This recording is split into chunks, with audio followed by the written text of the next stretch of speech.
We are having a little rest for Spark, his poor little legs. It's quite the walk for him these days, because I don't know how much exercise these dogs got when you're all jammed together in a puppy farm.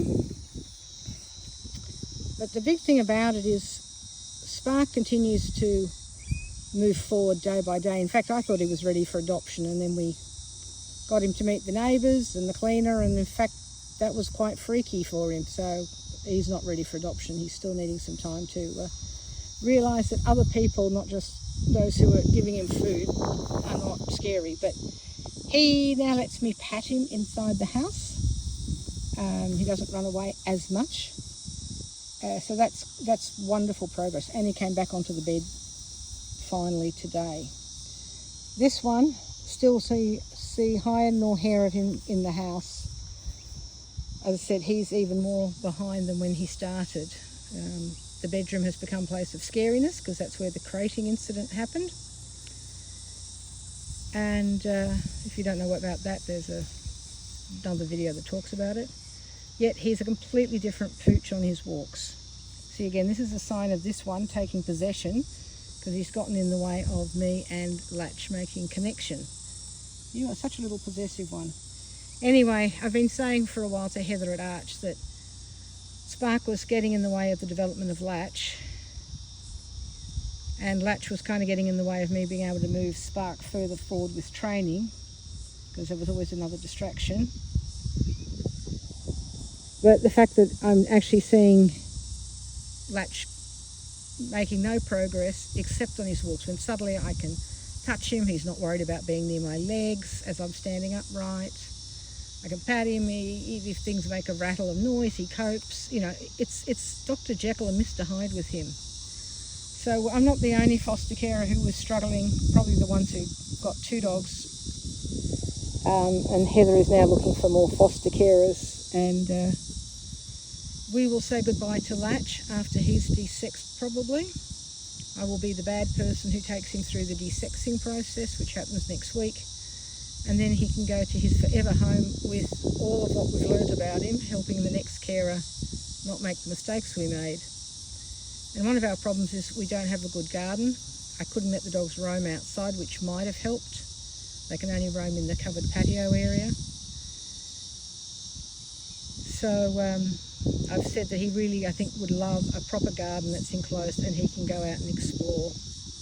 That may be much better for his mental health. And this one doesn't really care either way. He's just excited to be with me now.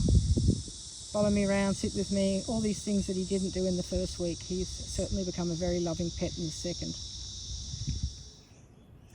It is such a game knowing what to feed these dogs. Here I had 2 different doggy treats, and suddenly the one treat that he didn't want to eat, he's eaten, and a different treat is just sitting there. Thankfully, Arch has been giving us all manner of different pet foods that are donated to them by pet stores when they're getting close to expiry date, so we can keep experimenting until we find something that works for them. So some of the other foster carers are more inclined to cook than I am, although I have been boiling up the chicken and turkey to improve things, and I thought it's about time I added more vegetables in. Well, you can see Latch is clearly not a vegetable person. He's left the pumpkin behind, but that's okay. Spark, the guts, is having a bit of a debate about whether he'll polish off the pumpkin. The reason I particularly like pumpkin is the vets said it helps their digestive system. But I can't do much if dear old Latch, who seems to be very intolerant of a lot of foods and quite sensitive to a lot of things, won't eat his pumpkin.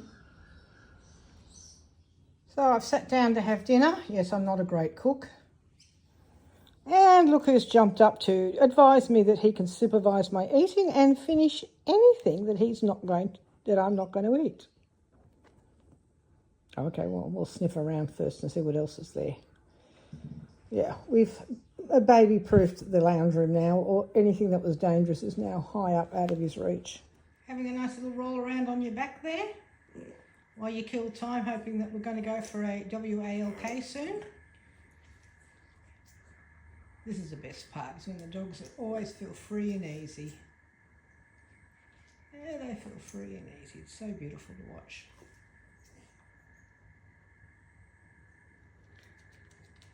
And when are we going to see you roll around on your back? Hey? When will we see you roll around? You don't have fleas. That's what my father always used to say.